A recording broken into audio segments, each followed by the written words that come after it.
Shalom, shalom, queridos amigos, bienvenidos un día más a Israel a Diario. Hoy es miércoles 5 de noviembre, 14 de Heshvan en el calendario hebreo.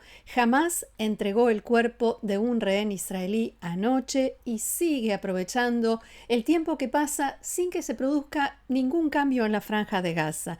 Vamos a hablar de UNRWA, la Agencia para los Refugiados Palestinos de la ONU, y una escalofriante investigación. Arabia Saudita, ¿qué posibilidades tiene de comprar a Estados Unidos aviones de combate que afecten lo que se conoce como ventaja cualitativa, la superioridad de la Fuerza Aérea israelí en la región y otros temas más? Comencemos con la primera plana del diario Yediot Aharonot, que abre su edición de hoy con una imagen del funeral del coronel Asaf Hamami, a quien miles de personas acompañaron en esta despedida. El titular dice: el callejón sin salida de Gaza, y la bajada explica: la mayoría de los secuestrados fueron devueltos, pero otras partes del acuerdo que puso fin a la guerra están muy lejos de ponerse en marcha. La formación de la Fuerza Internacional, de la que hablábamos ayer, no se ve en el horizonte y mientras tanto Hamás se vuelve a establecer y desplegar en el terreno. Al mismo tiempo, los soldados de las Fuerzas de Defensa de Israel que están en la línea amarilla están limitados y no pueden disparar contra terroristas. Si alguien se pregunta por qué, porque Estados Unidos debe aprobar toda acción, reacción y operación de Tzal, de las Fuerzas de Defensa de Israel, en el terreno, al menos así lo dicen los medios. Y Yediot cita un oficial de alto rango en las fuerzas de seguridad que dice, abro comillas: si lo temporal se convierte en permanente, nos quedaremos trabados aquí y con puestos militares israelíes en la franja de Gaza por muchos años más. El diario también informa en su primera plana que Hamás entregó el cuerpo de un rehén israelí anoche y esta mañana se dio a conocer que se trata del sargento Itai Gen. Gen, de 19 años, oriundo de Netanya, se encontraba en servicio activo con su unidad de tanques en la base de las Fuerzas de Defensa de Israel en Nahal Oz, cuando fue asesinado y secuestrado a Gaza por terroristas de Hamás el 7 de octubre de 2023. Itai murió junto a sus compañeros del tanque, el sargento Tomer Leibovich y el capitán Daniel Pérez, cuyo cuerpo también fue secuestrado. Daniel Pérez fue repatriado el mes pasado y sepultado. Junto a ellos estaba Matan Angrest, que también fue secuestrado y liberado con vida hace algunas semanas. Ruby Gen, el padre de Itai, cuyo cuerpo fue devuelto a Israel esta noche, escribió en su cuenta en X: pasaron 762 días. Itai regresó a casa. El secretario de Estado estadounidense Marco Rubio y muchos otros funcionarios de ese país, como así también el embajador de Alemania en Israel, difundieron mensajes de condolencias y de consuelo en memoria de Itai y para su familia, que también Itai tenía ciudadanía de Estados Unidos y de Alemania. Ahora quedan 7 rehenes sin vida en la franja de Gaza. ¿Recuerdan el tema de los 200 terroristas de Hamás que están atrapados en los túneles en Rafah y en Han Yunes, allí en el sur de la franja de Gaza? Canal 12 informó anoche que el comandante en jefe de Tzal, Eyal Zamir, que allí lo vemos, dijo en conversaciones con los altos mandos de las fuerzas de seguridad, y también esta fue, lo que voy a decir ahora, fue su recomendación al gobierno, según citaron en Canal 12, fueron estas palabras: de Rafah no saldrá ningún terrorista con vida. Estoy dispuesto a considerar la liberación con una condición: que entreguen el cuerpo de Hadar Goldin. De lo contrario, de allí no sale nadie. Fin de la cita. En Israel entienden que el cuerpo de Hadar Goldin está en la zona de Rafah y recordemos que se trata de un soldado israelí cuyo cuerpo está en manos de Hamás desde hace 11 años. Y pasamos ahora a este artículo en el diario Israel Hayom de hoy, en el que el periodista Shahar Kleiman hace referencia a una amplia investigación del sitio UN Watch sobre UNRWA, la agencia de la ONU para los refugiados palestinos. Mucho se ha dicho e investigado sobre esta agencia todavía antes de la guerra, que básicamente lo que hace es perpetuar la situación de refugiados de los palestinos. En este artículo hacen referencia a la investigación sobre los vínculos entre la agencia de la ONU con Hamás y otros grupos terroristas. Recordemos esta imagen: Jonathan Samerano, israelí de 21 años de edad, que fue asesinado y su cuerpo secuestrado en la entrada al kibutz Be'eri por 3 terroristas. Uno de ellos era empleado de la agencia UNRWA. Era el trabajador social, dicho esto entre comillas, Faisal Ali Musalem al-Naami. Según esta investigación que recoge hoy el diario Israel Hayom, cientos de empleados de UNRWA mantuvieron contactos con Hamás, la Yihad Islámica y el Frente Popular. En total se presentan 490 casos verificados de empleados de la agencia implicados en actos terroristas, militancia en grupos, incitación a la violencia y también actividad mediática en apoyo del terrorismo. La investigación incluye pruebas, testimonios, videos y muchísimo material. Por ejemplo, reuniones de las máximas autoridades de UNRWA, agencia de la ONU, les recuerdo, como el ex comisionado Pierre Krahenbuhl, con líderes y representantes de Hamás. La investigación detalla qué miembros de Hamás, por ejemplo, fueron empleados de UNRWA y que varios directores, maestros y profesores en las escuelas e instituciones académicas de UNRWA pertenecían a Hamás, la Yihad Islámica y el Frente Popular de Liberación Palestina. Hay muchísimos nombres, algunos de ellos muy conocidos, como Mahmoud Azar.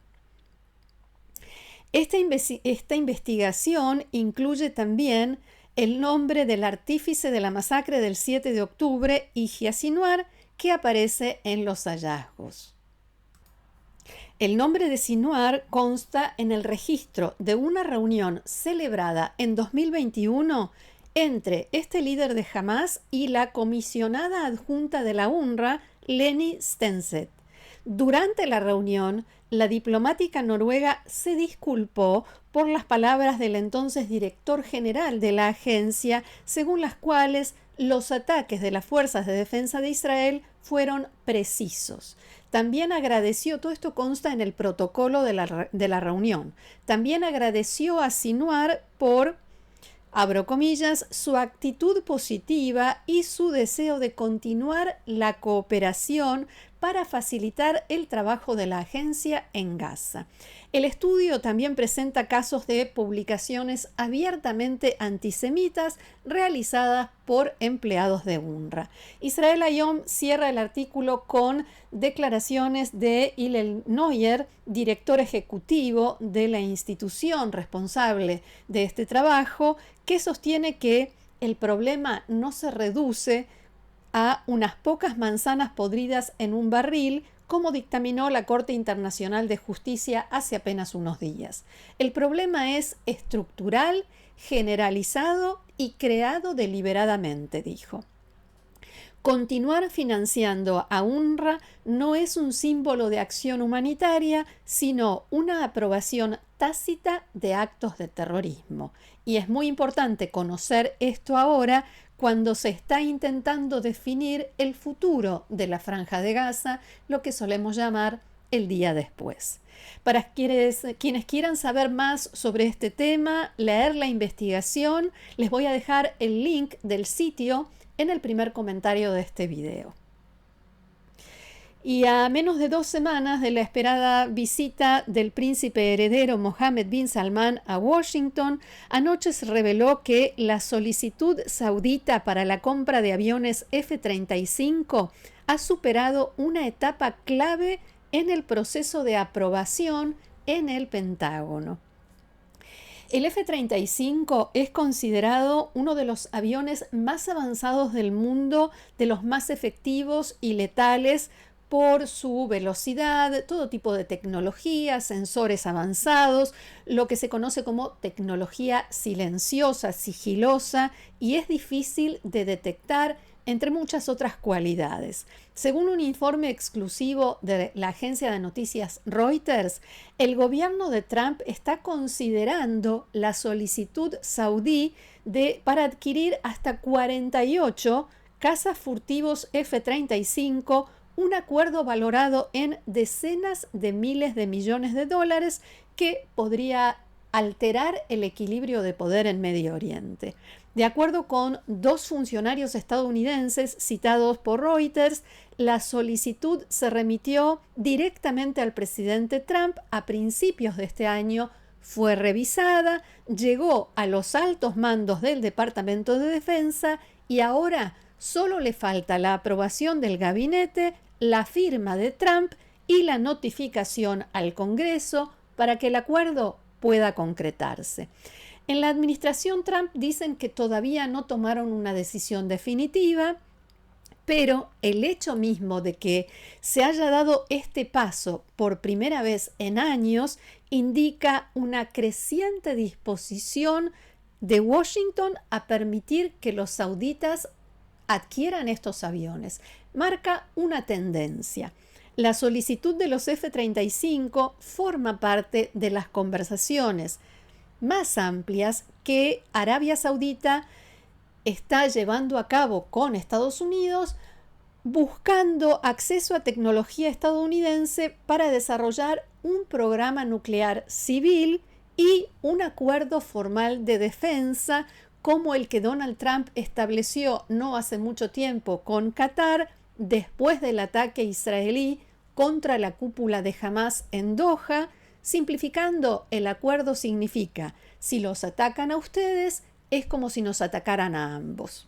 Según fuentes estadounidenses involucradas en los preparativos de la visita de bin Salman a la Casa Blanca, en Riad están interesados en avanzar rápidamente en las 2 vías, en forma simultánea, el pacto de defensa y el programa nuclear, como parte de un paquete integral de acuerdos con Washington. Todo esto marca un cambio en la política estadounidense que hasta ahora no vendía los F-35 a países árabes que no hubieran normalizado relaciones con Israel. Un acuerdo de este tipo, como dije, podría poner a prueba, afectar la ventaja cualitativa de Israel, algo que hasta ahora era la máxima condición para Estados Unidos. Preservar la ventaja cualitativa de Israel era la condición que Estados Unidos ponía a la hora de evaluar estas operaciones y podría desestabilizar el equilibrio de fuerzas en Medio Oriente. Siguiente imagen. Actualizamos información porque el Ministerio de Salud reportó que una delegación médica partirá hoy hacia Jamaica para brindar asistencia humanitaria tras el huracán que azotó la isla la semana pasada. El subdirector general del ministerio, Dr. Sefi Mendelovich, y el director del Centro Médico Shaare Zedek, profesor Ofer Marin, encabezan una delegación de 30 médicos, enfermeros y personal paramédico de hospitales de todo Israel.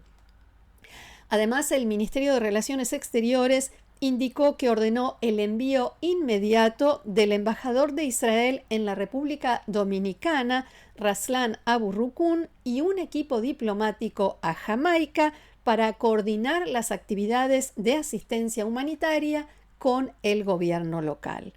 Por último, nos vamos a Estados Unidos y las reacciones en Israel al triunfo del ahora alcalde electo de Nueva York. Allí lo vemos, Zohran Mamdani, que celebró este martes su victoria ante miles de seguidores. Más allá de lo que esto significa y en general lo que estas elecciones implican en la política interna estadounidense y la situación de Donald Trump y los republicanos, no vamos a meternos en ese tema. Los medios en Israel destacan hoy que Zohran Mamdani, de apenas 34 años de edad, es un activista de extrema izquierda anti-israelí y antisionista, a pesar de que durante la campaña el ahora alcalde electo declaró que combatirá el antisemitismo.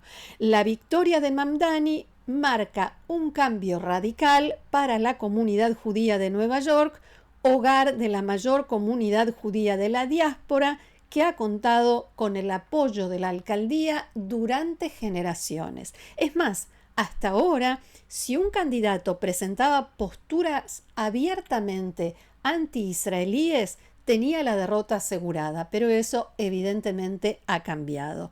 Aquí en Israel, el ministro de Asuntos de la Diáspora, Amihai Shikli, lamentó el triunfo de Mamdani y escribió en su cuenta de X que la ciudad, que alguna vez fue símbolo de libertad mundial, ha entregado sus llaves a un simpatizante de Hamás, a alguien cuyas posturas no distan mucho de las de los fanáticos yihadistas que hace 25 años asesinaron a 3.000 de sus propios ciudadanos, en referencia, por supuesto, a los atentados del 11S. Y agregó, abro comillas, la transformación de Nueva York no ocurrió de la noche a la mañana. Comenzó con el clima antisionista en los campus universitarios influenciados por el dinero catarí. Continuó con las violentas manifestaciones de simpatizantes de Hamás y alcanzó su punto álgido esta mañana cuando el último de los matones que apoyan a los violadores y asesinos de Hamás fue elegido alcalde, cierro comillas, fin de la cita del ministro Shikli. El embajador israelí ante Naciones Unidas, Dani Danon, que es diplomático, escribió en su cuenta de X: las declaraciones incendiarias de Mamdani no nos disuadirán. La comunidad judía en Nueva York y en todo Estados Unidos merece seguridad y respeto. Hasta aquí nuestro encuentro de hoy. Muchísimas gracias por haberlo compartido con nosotros una vez más. Los invito, como siempre, a seguirnos en el canal, a compartirlo, a suscribirse y a apoyarnos, ayudarnos haciendo clic debajo de este video y así formar parte del grupo de amigos de Israel a Diario. Gracias nuevamente. Los espero mañana aquí en Israel a Diario. Que tengamos buenas noticias. Shalom.